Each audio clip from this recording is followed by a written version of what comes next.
All right, the big one, Doge. Is this government overreach or from an unelected person, from an oligarchy in some sense that a lot of people complain about? Or is this necessary to cut the complete and massive debt of the United States of America that is drowning everyone? Remember, that debt is unsound money. That's what it is. It's money that is making everyone's life worse because everything is worse. And it's worse, worse, worse. Okay? That's all you gotta know. So we need to cut it though, or the country will go bankrupt. You understand? That's the very detailed explanation of what's happening. Let's hear.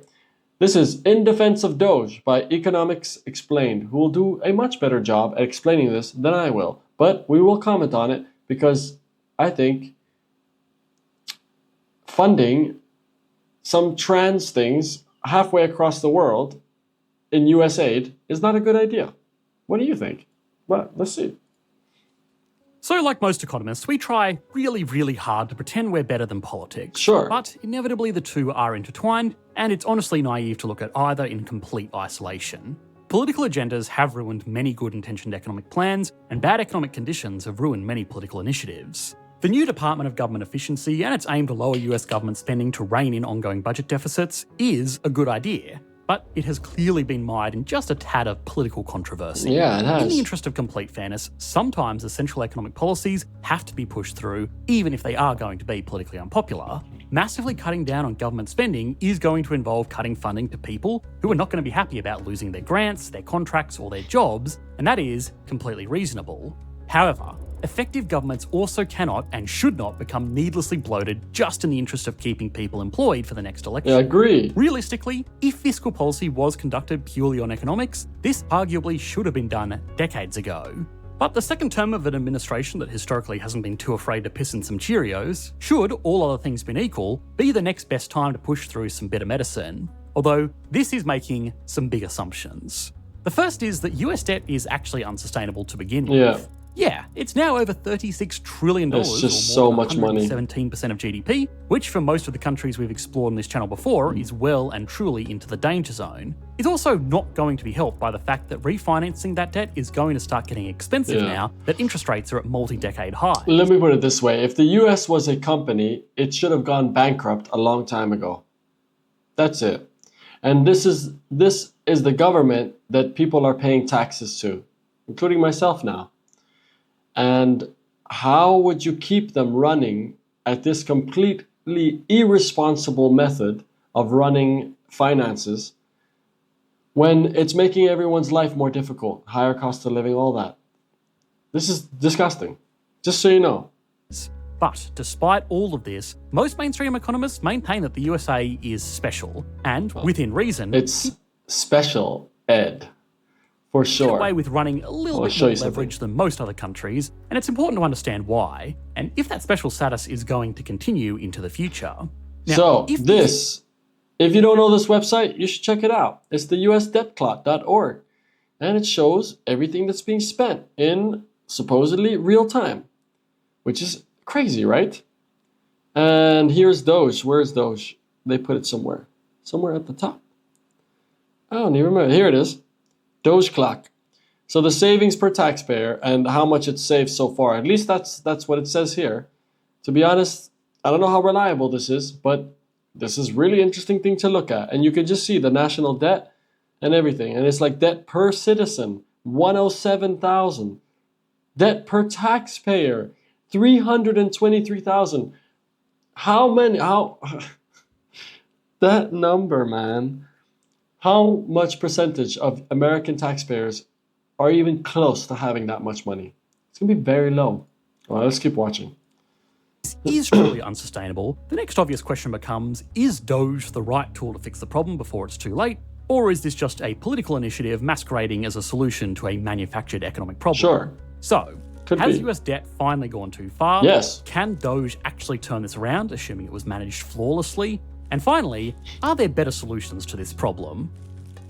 Obviously, coverage of this issue has inevitably been mixed along political lines, with a shocking number of outlets not even acknowledging the respective ideas or failures of this initiative. That's why a tool like Ground News is so important. Ground This is a News is an sponsor. independent, subscriber-funded website and app on a mission to give readers a data-driven, objective way to read the news. It gathers related articles from around the world so you can get different perspectives in one place. Scan that thing right For here example, the that debate I'm of USAID's blocking. shutdown by Doge illustrates exactly why diverse perspectives matter. Left-leaning coverage framed Musk and Doge actions as threats and an unconstitutional shutdown of USAID, emphasising the need for systems to be restored, while right-leaning outlets de-emphasise the constitutional questions, instead using terms like shutter and dismantling, while highlighting Doge's efforts to combat waste, fraud and abuse. Every story comes with a quick visual breakdown of the political bias, factuality and ownership of the sources reporting, all backed by ratings from 3 independent news monitoring organisations. There are real-world consequences to not seeing the full picture of pressing issues like this, from shaping public opinion to public policy. This is why one of my favourite features is the Ground News blind spot feature. This surfaces important stories. It's so funny because we've seen this ad a few times now, and they all, like, everyone's been given a brief that they should talk about the blind spot feed, right? Because it always comes up as if it's not being used enough. But regardless, I mean, I would always support something like Ground News, because news today is very difficult to sift through. And if there is a place that tries to make it unbiased in some sense, that's great. It's probably not going to be right all the time, but hey, if you're interested in something like this, go sign up in the left or right media with bubble the link that'll come in a more moment. nuanced perspectives on the world we're living in. I think Ground News makes it easier than ever to check your biases and make up your own mind, all without being overwhelmed or misled. Go to ground.news/explain There you go. to save 40% on the same unlimited access Vantage plan I use to get my news on the economy and the world. Supporting Ground News not only supports my work, it supports an independent news platform, giving us agency over the information we consume. It's a good logo too. Okay, so the first thing to recognise is that this whole thing is not totally unprecedented. We have already explored the extreme cost-cutting done by places like Argentina to fix up their fundamentally broken economy, and the Doge program is clearly taking some inspiration from that. Now that is worth addressing separately, and we will get to it, but in a slightly more controlled manner, even the US has actually been here and done this all before, and not even really that long ago. Most recently, in 1993, the newly elected government pushed through the Omnibus Budget Reconciliation Act, which, amongst other things, sought to drastically reduce government spending to reduce the budget deficit. This plan also simultaneously involved raising taxes, primarily on higher income earners, but we'll also get to that detail later. Now this plan, in conjunction with, to be fair, a very strong overall economy and the adoption of modern technologies like the computerisation of administration systems, saw the federal government deliver its first budget surplus in over 2 decades. What's more is it was the largest surplus in US history and lasted 4 years up until 2001. Since then, the US government has never run a surplus again, and it's been consistent. Look at that graph. If you had an employee in your company that had a graph like this, they should have been fired a long time ago. This is disgusting. What the hell is this, man? Spending more than it brings in tax It's revenue so and bad. budget deficit. Now, a quick side note is that a budget surplus doesn't necessarily mean that the country has no debt. It just means that it has more revenue through taxes or other forms of income, like potential natural resource rents, than it spends on all the various things that governments spend money on. What's more is that running a budget surplus doesn't even necessarily mean that the government has to pay down its debts, or that it can't take on more debt. Just like an individual that earns more than they spend might maintain a mortgage and might even do a cash-out refinance, there's no mandate for a government running a budget surplus to commit that extra money to exclusively paying down debt. There are a few economies around the world where the government consistently brings in more money than it spends, Norway. but they still have significant national Nice. debt. Now, to be fair, those countries, like, well, Norway for example, don't have the level of debt that the USA has, but it is still there because in moderation there are some big advantages to having at least some government debt. And as a bit of foreshadowing, this is particularly important for the USA, so remember that for later. For now though, in the USA, these details are largely academic because of course an individual or a government that is spending more than they make really has no choice other than to take on debt. One more thing that probably needs to be mentioned is that a trade deficit is different from a budget deficit. Trade deficit is just when a country imports more than it exports. Budget deficit is when the government spends more than it taxes. Okay, so with the admittedly somewhat confusing jargon out of the way, what is to stop the government of today committing to the same kind of deficit reduction measures that worked 30 years ago? Well, there are a few things. One of the interesting details here is that this government spending cut was done back when government spending was a much smaller part of the overall economy, accounting for around 20% of GDP. In the USA today, government spending is almost double that at 35% That is of crazy. GDP. That's crazy. You know, that is such a high amount. Realistically, this means that there is a lot more spending to be cut down on. just reducing the rate of government spending to be proportionally in line with what it was at the start of the 1990s would already cut trillions of dollars from the budget. And that's before the omnibus cuts, which reduced spending even further. So this is starting to sound pretty promising for Doge and its merry big bald men. However, it's also important to consider that this significant nominal and relative increase in government spending now means that the economy is also much more dependent on government spending. Realistically, this isn't a good thing, especially in the long term, because it encourages economic participants to cater to the government as effectively the largest customer in the economy. On the extreme end, if government spending takes up most of the country's economic output, that's just a centrally planned economy, which tends to be very bad at allocating resources, compared to economies with a healthier mix of consumer, investment, and government spending. Now that may be true in the long term, but short term, ripping out the life support system overnight without a plan in place to replace that economic activity elsewhere in the economy will create a significant economic shock, which will realistically just make things worse. Government spending, even as high as it is today, only accounts for the direct payments made by various levels of government. Someone working a government job will be paid by the government and will either use that money to consume goods and services, or they will invest it, which gives money to other businesses to employ staff who will themselves spend it. All of which further contributes to GDP and perhaps even more importantly, tax revenue. If cutting down on government spending violently crashes the economy, there will be less activity leading to fewer tax receipts, which means that the government will most likely end up in a worse fiscal situation than what it started with. Another big difference between today and 30 years ago is the debt level itself. Back then it was roughly 57% of GDP, and today it's more than double that. This not only means that interest payments are now a significant budget expense themselves, but a large debt burden just makes the economy harder to manage because something as mundane as raising interest rates adds significant costs to the government. All this is to say that Doge has the unenviable task of threading the needle between cutting down on government spending without destroying the foundation that an increasingly dependent economy has been built on. This is going to take meticulous, long-term, methodical planning that will inevitably involve some compromises and most likely take years to put into action, let alone see results from. So yeah, alright anyway. Starting with that stated goal of cutting $2 trillion from the budget every year, that is a tall order that by comparison would be more than 5 times larger than the Deficit Reduction Act of 1993, even after accounting for inflation. So why this number? Well, big disclaimer time, this is obviously personal speculation, but I can't help but feel like Elon Musk, the de facto head of this initiative, was put on the spot up on stage, came up with a number that sounded good, and has had to work backwards on it ever since. Again, purely speculation. Now, to be fair, if $2 trillion really can be cut from the federal budget, then based on current trends, that would put the government back in surplus, so mission accomplished. There you go. Except not really. All non-discretionary spending done in the last fiscal year that we have comprehensive data on was $1.7 trillion.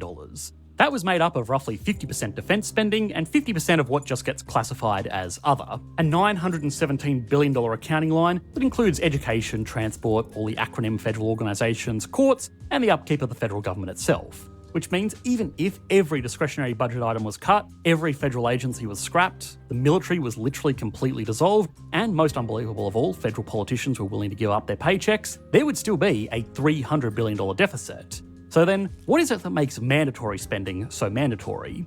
Well, mandatory is probably honestly another confusing word for this. Really all it means is that programs are established with rules about how money is going to get spent, and whatever those programs need within the confines of those rules gets given to them. For example, military budgets are discretionary, so military leaders need to ask Congress for money and justify that based on what they're going to be expected to do with that money, and of course the government can deny that money or give them a tighter budget. A non-discretionary item like income security is based on rules set by the government, but once those rules are set, how much money is spent really depends on how many people participate in those programs based on eligibility. For example, if 1 million people meet the rules to claim income support, the government is mandated to pay it. Or if 100 million people meet the same rules to claim it, the government is still mandated to pay it.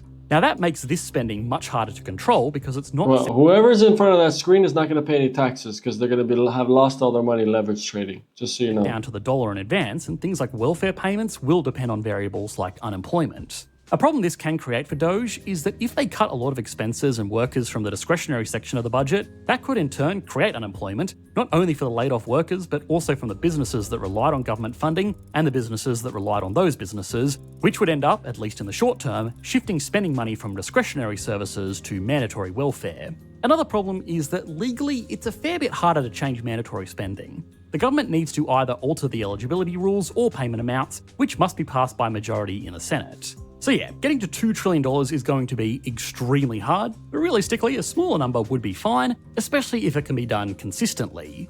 What can make this even better is that some spending, especially on departments like the IRS, for example, pay for themselves many times over. Actually increasing their funding can help to process returns more accurately and audit more effectively. No. Fire all of them. Just keep a simple tax thing. The IRS can go to hell, man. I will pay more money just to get them to go home. No. Which by some estimates results in returns. I'm kidding. Well, I'm obviously biased, right? Because I'm all for small government. Thing is also, you know what you can cut? And I'm going to sound like a dumbass here, try to be an expert. Cut funding to Israel. You know how much money you'd save? A lot. Of up to $12 for every additional dollar put in. In terms of efficient government spending, that's about as good as it gets, and frankly, I can't think of any reason why a government wouldn't want to allocate this funding. Now, realistically... Also, you could take a better healthcare system where every taxpayer is actually saving more money than they are spending on healthcare. I don't know if that will help with the debt, right? But in general, like anything that's being done for government should be making the people's lives easier. So if you, for example, send more money to the IRS so they can pull taxes better, well, okay, yeah, just from a numbers perspective, this makes sense, but not from a human perspective, I guess, in some sense. I know it's controversial, I get it, but you want to be cutting the things that are absolutely stupid at the moment, and there has been a lot of it. If you've been following what they've been saying on X, what they've been cutting. Of course, I have no proof of any of this stuff. I don't. But I just know that cutting government in certain areas, including a lot of administration stuff, will be a good idea. There is so much fraud and waste. No doubt. I have no doubt that I will put all my cards down to say that exists. And cutting that is never going to be a bad thing. But currently, there are a few things which are still being spent on, which I believe could be fixed.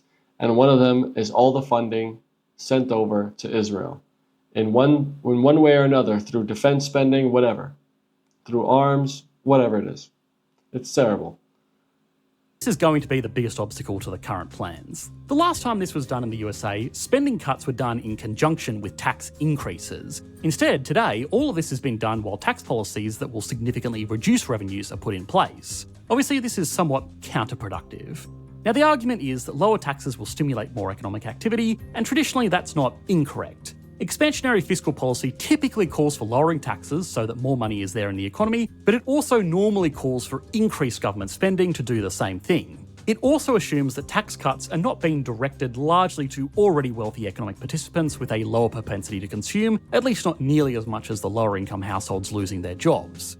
So then, if there are so many problems with the current implementation of the DOGE initiative, why is effectively the same thing working in Argentina? Okay, well, first things first, the largest, most powerful and influential nation in history, taking economic inspiration from Argentina is... funny. Those words would get me kicked off YouTube.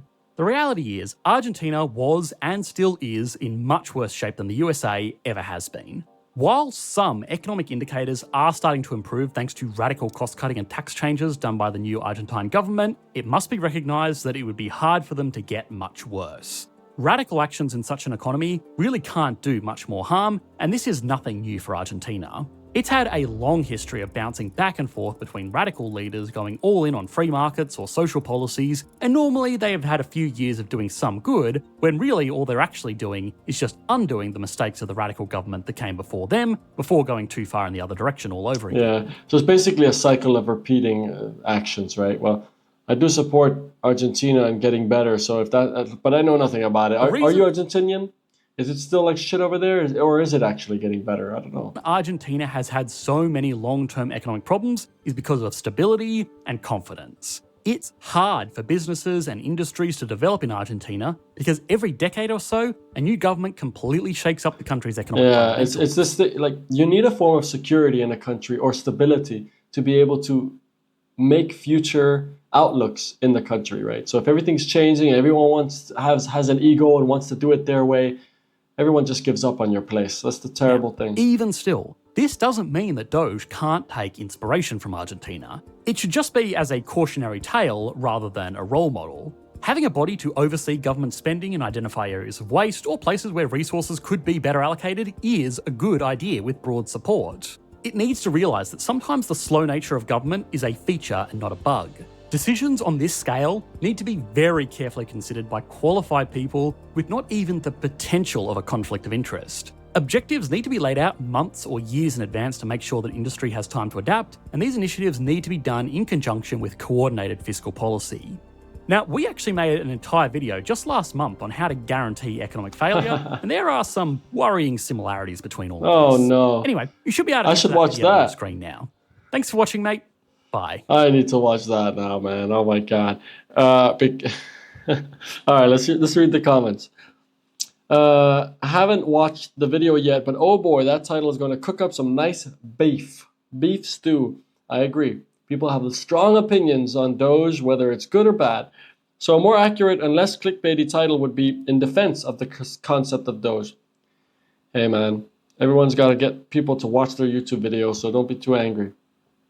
Increasing government efficiency is always good, but only if it's done correctly and not for merely political reasons. Yeah, which it can seem like sometimes. Doge would be great if it was actually about government efficiency at all. Well, is it not? That's the argument, right? If only there was an office in the government in charge of accountability, they would perform audits and investigate assignments. Yeah, until they got to do it to themselves, right? To be serious, it is malpractice that you didn't mention the GAO. I don't know that one, actually. I'm a bit concerned that the super duper serious task force named after a meme from 2013 can't tell the difference between a baby and bathwater. Whatever, man. The thing is, I think the reason why a lot of people see the US as a clown show as well is because it's all just being done through memes and jokes now. And I am in support of making things less serious in some sense, because all those serious things with the way politicians talk hasn't been helpful at all. It's just been, they say things and they do something else. So hey, let's put dog memes onto everything, and cat memes as well. But I do agree, sometimes it can get a bit too clownish, but hey, it's been clownish with a serious face for a very long time, so what the hell's the difference? Now it's just in your face, right? I reached the end and missed the part where Doge was defended. Well, I totally understand the need for layoffs. In my decades of employment, I've been through about 10 layoffs. However, not once did I see or hear that one of those CEOs danced around on a stage in front of shareholders with a chainsaw to celebrate those layoffs. We knew about a week ago that Doge cuts to IRS agents has reduced expected tax revenue by over $500 billion. That's the single biggest action Doge has taken in deficit terms, and it runs directly counter to its ostensible purpose, not mentioned. Why? Doge is a net cost to the government, and it's suddenly among the largest costs. Interesting. But why would you assume it's run flawlessly to begin with? Yeah, I mean, that would never happen, right? But I guess it's for the video just to give an idea. Nothing's ever going to be run flawlessly. Just take it easy, bro. Putting Elon in charge of budget cuts is like giving the ring to Gollum to destroy in Mordor. We agree it needs to happen. He's just the last person we should trust to do it. Why did he... Did someone actually get quoted saying this? Like, why would you... I don't know. How are you convinced that when companies are invested in, they reinvested in their employees? Okay, look, this is the thing for me with Doge. I agree with its concept. Yeah, cut spending, that's simple. Who can't agree with that? Who can't agree with that? We need less government, not more. But will it work? That's the question. And now I gotta watch this video. So goddamn it, my tabs or my saved videos just isn't ending. Anyways, what do you think? Are you a supporter or an attacker of Doge? What do you think? Well, should we be cutting spending? Lesser toilets in government buildings? Porter potties outside? Come on, man.